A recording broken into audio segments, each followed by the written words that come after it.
Welcome to the Social Landlord Podcast. We can offer something where there's no void periods. It tripled in value, and all I did was upkeep in the property. Welcome to the Social Landlord Podcast. Here we teach you the secrets of social housing and property investments and educate you how you can be next on the social housing investments. Today we've got Mo and Ahmed, the founders of Citywide Housing. Without any introduction, Mo and Ahmed, thank you for coming today. Thank you for having us. Thank you very much, guys. It's a pleasure. So without me asking too many questions, educate us what Citywide is, what you two both do, how you started off. The floor's yours. Mine's an interesting journey, I think. Well, in my own thoughts it is. But I sort of come from I come from a management and sales background. I was a landlord. I became a landlord in around about 2004, bought a couple of buy-to-lets. And then I went into the corporate world and I started working for a company. And I spent about 13 years there. And like I said, my background was sales and management. And then the company sold up. And I decided that I didn't want to carry on working for the same organization. And then after a few months of boredom, I came across Ahmed. Ahmed, how did you come across Mo? How did you think there was going to be a partnership or someone that you can work with? Our paths crossed early in mid 2000, and it was where I was going through a change. And first and foremost, choosing partners is very important. Our values and our principles have got to align. And working with Mo for a few months, I soon came to realize that we can partner up and create something unique. Because once you have a good, solid partner and a good business model, then it can only lead to great things. I've been in property for many, many years now, over 2 decades, and I've been through a lot of ups and downs. I have seen a lot of change, and as a forward thinker and always looking at data and economics, we're always adapting and changing. Hence why from property investments to property management, lettings, and then now the lucrative world of supported housing, social housing, and investing in them sense. So it has been a great journey for us, and we've got a great future. So, just out of curiosity, Mo said that he got his first few properties in 2004. Did you have any properties at that point? Yes, I remember my first property. My father and myself bought it in 2002, and by 2007, it had tripled in value. And all I did was upkeep in the property.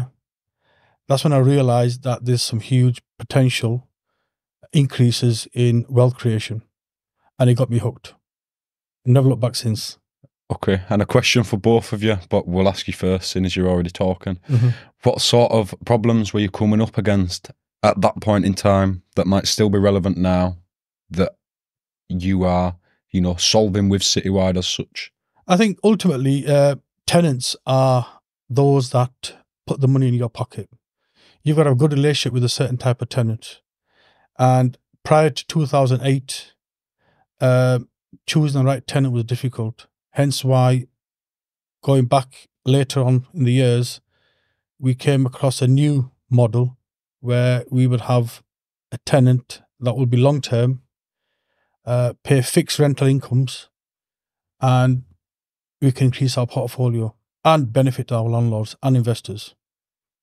Other than tenant problems to yourself, what problems were you having that Citywide perhaps solves for you now, or for landlords in the same situation? I think, good question, Lewis. I think thinking back in hindsight, compliance started becoming more and more of an issue. And I started to realize back then that the awareness of tenants in terms of the rights started to increase as well. Obviously I realized it wasn't just straightforward where I could buy a property and put a tenant in there, and that's it, forget about it. So as time went on, I realized that there was more hoops I've got to jump through. And then because I was also a busy professional, it was juggling both them aspects. And I felt at that stage maybe the rentals and making sure the compliance was in place was sometimes potentially falling by the wayside. So I was conscious that I didn't want to leave myself exposed in that respect. But now, moving fast forward now, compliance is absolutely essential. And in terms of what we provide now, in terms of properties, not only have we got to provide standard, in inverted commas, compliance, it's much more enhanced now as well. So in some properties, we've got to provide fire risk assessments. Some we've got to provide asbestos reports. And nowadays, we've got to ensure the properties meet decent home standards, which sounds decent, but I can assure you it's very particular. But ultimately, it's great for the tenants and it's great for landlords as well. Going back to your first initial property investment, if you don't mind me asking, how old were you at that point? You can give me a rough age, it doesn't have to be exact. Yeah, interesting question, Fayaz. If I could just quickly share something with you. I was aged about 27 and, I had a fantastic job. It was demanding and I had a fair amount of cash sat in the bank and I thought, well, what do I do with this cash? And, being the young flash person that I was, I thought, I'm going to buy myself a nice car. And I remember traveling up to Harrogate, looking at a TVR, if some of you guys know what a TVR is. And I was going to pay the best part of over £30,000 for that. And this was at the age of 20? And I was at the age of about 27 then, yeah, okay. 27, 28. And then just by chance, I rang up a close friend of mine who I was also relative. And I said to him, look, I'm here in Harrogate. I'm looking at buying this car. And he said an interesting question to me. He says, Mo, how do you feel about having that car for free? And I thought, that sounds interesting. What do I need to do? He says, that money that you've got saved up, go and buy a couple of properties, put your deposits down, and in 2 years' time, you can have that car for free. Well, guess what, guys? I never bought the car. I opted for the properties instead. So was that bought and then sold or just on the No, I decided that I purchased both the properties, put the deposits down, and the rental income more than paid for the mortgage, and it allowed me to have some money left over in my bank account at the end of the month as well. And I thought, you know what, this is great. I need to do more of these. And I suppose that's where my journey started from in terms of property. So it does help, doesn't it, coming from your own experience where you've seen a difference in your life investing in property. Now you're in the property industry full time. When you're speaking to your clients, when you're speaking to your investors, you sort of know what their end goal would be, just similar to yours where, look, I've been in the property game for this long. At the age of 26, 27, going back to your story, I did expense my luxuries because the seed of that was properties.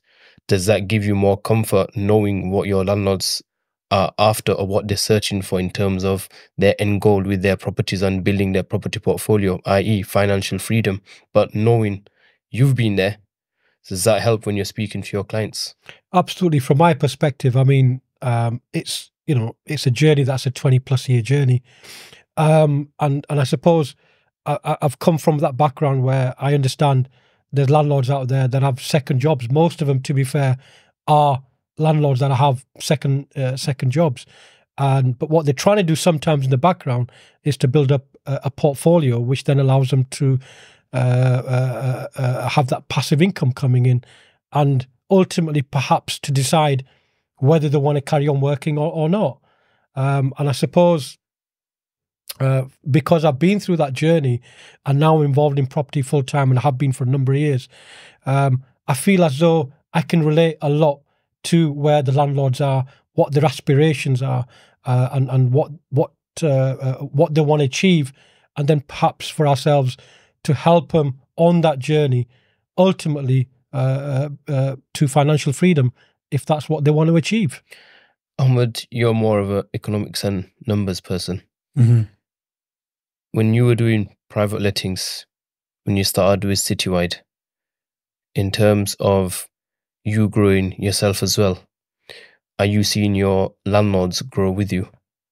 Indeed, because we thrive on always pursuing excellence, going above and beyond, and over delivering, and that concept has stayed with us, and we share that with our landlords.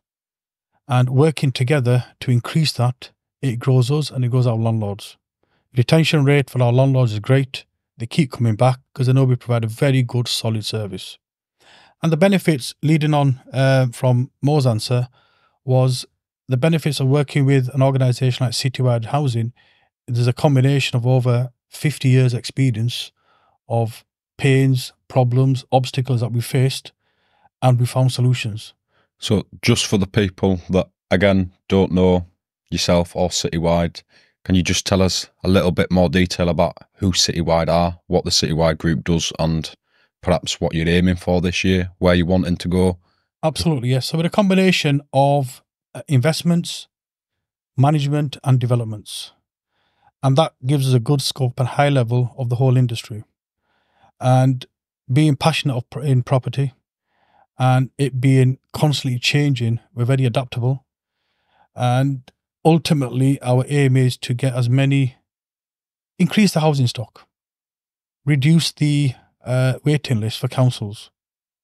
There's a lot of demand, and we specialise in the specialised supported housing sector, i.e. vulnerable adults, those that have got mental health issues, learning disabilities, autism, and that's a bit of a passion for us. So we're not just delivering good, we also be financially rewarded, and it's a great future for us.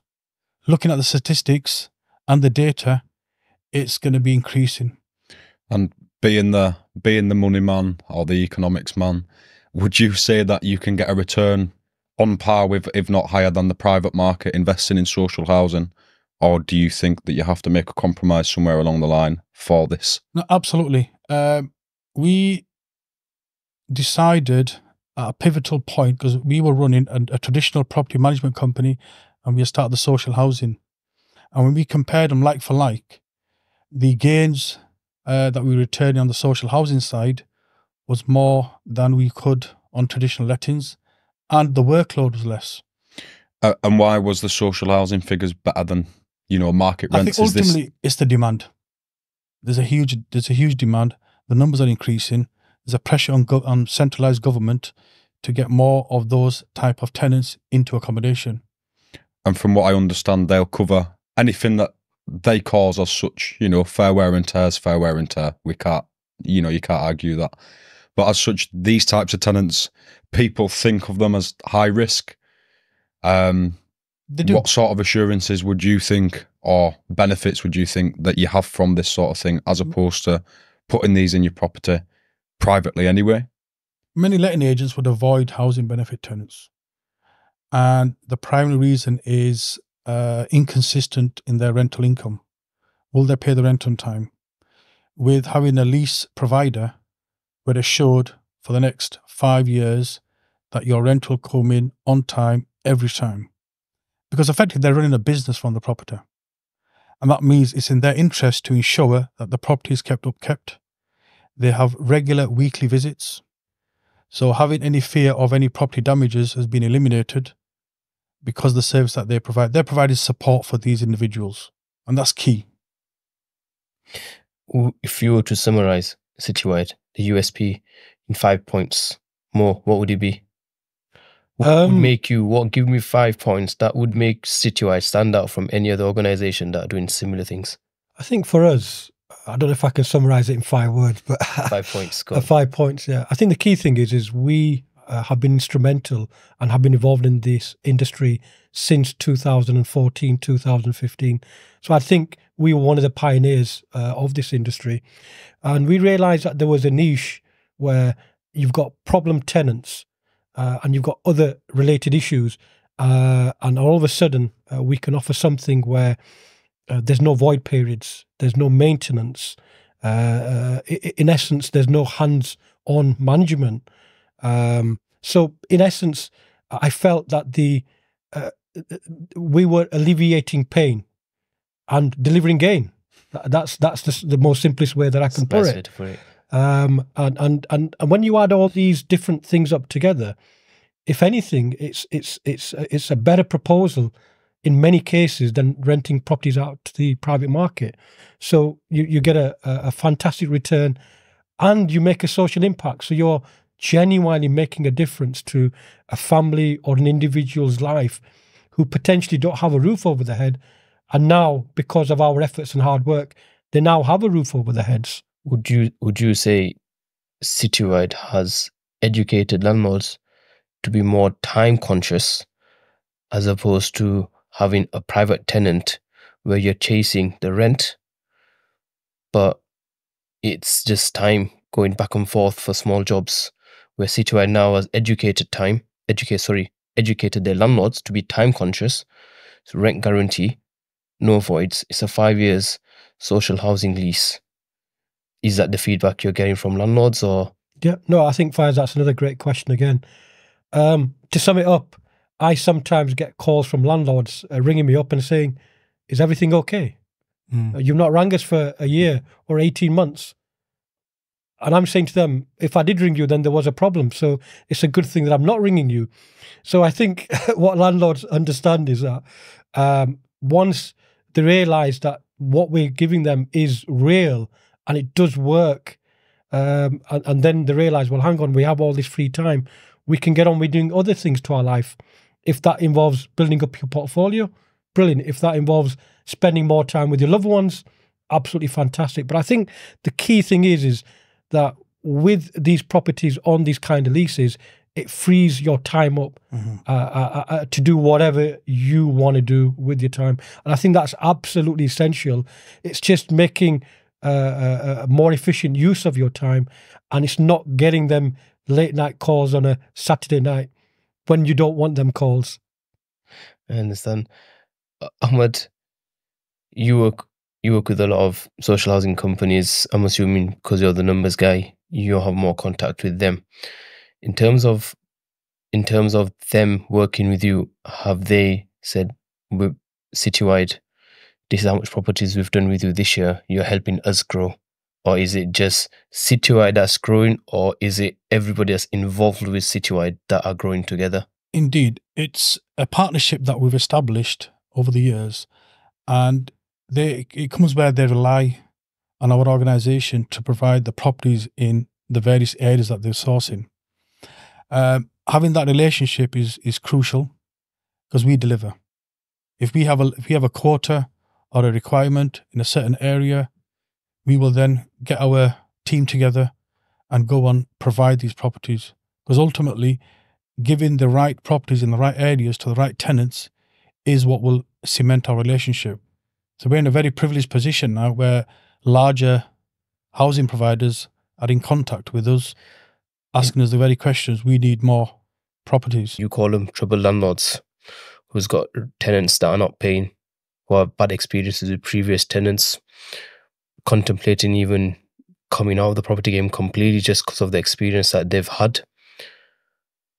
What areas can you say to them that you cover, saying that you're based in Leeds? Most agents would just manage properties 4 or 5 miles around their office. Citywide, given you're a hands-off approach, what areas is it that you cover?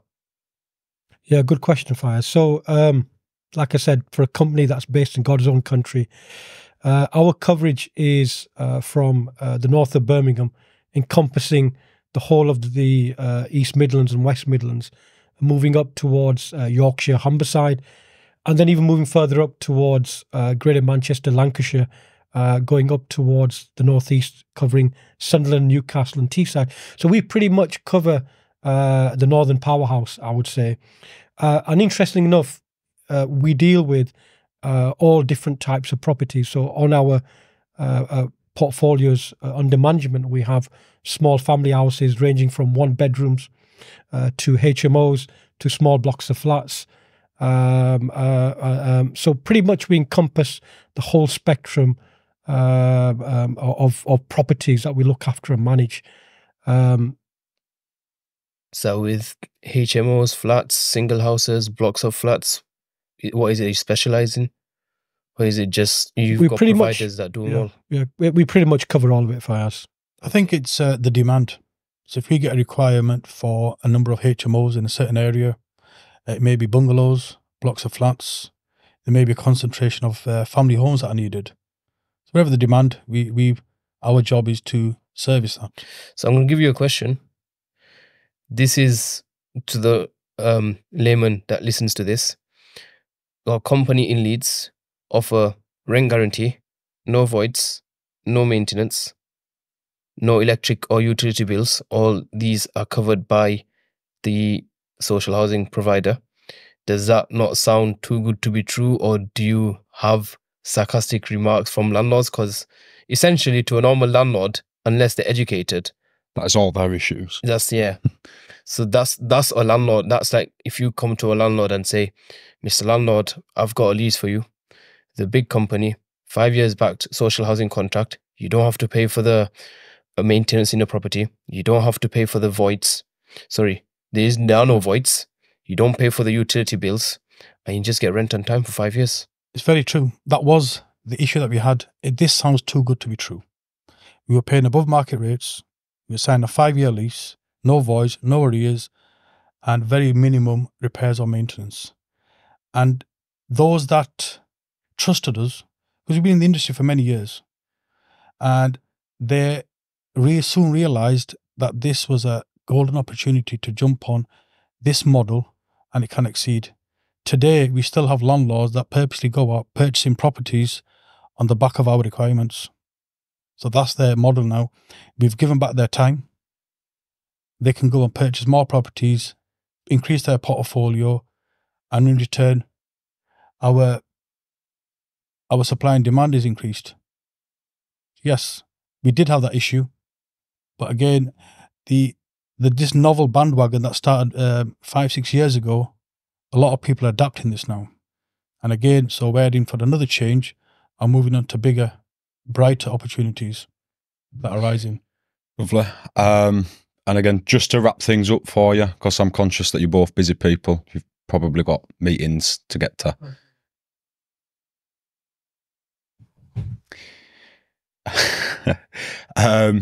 And just because I'm conscious of time, I know you're both busy people and you've most likely got other interviews, appointments and viewings to get to. Being a 25-year-old myself and just getting into this industry, if you could go back to being 25 years old and give yourself one piece of advice that'd save yourself some pain, what would it be? One each from both of you, by the way. 25, what was I doing at 25? I will say, Ahmed, get your act together. There's 4 kids and a wife coming. First choice. But I think, jokes aside, it will be seize the opportunity. Always go through that door of opportunity and be brave and just never give up. Just do it. Go for it. Don't be afraid. I think a lot of people sit and think about it until the opportunity's gone. Then it's too late. I think what you're saying is just to get up and do it. And property has many, many doors.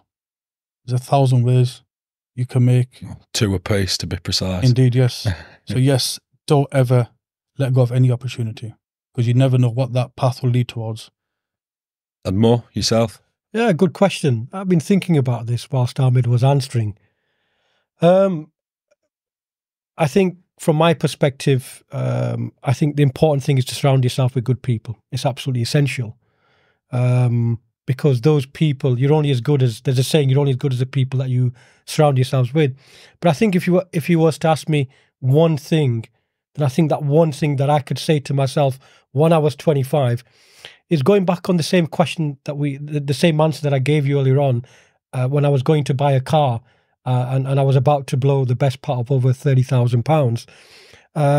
The one piece of advice I would say is get yourself a good mentor.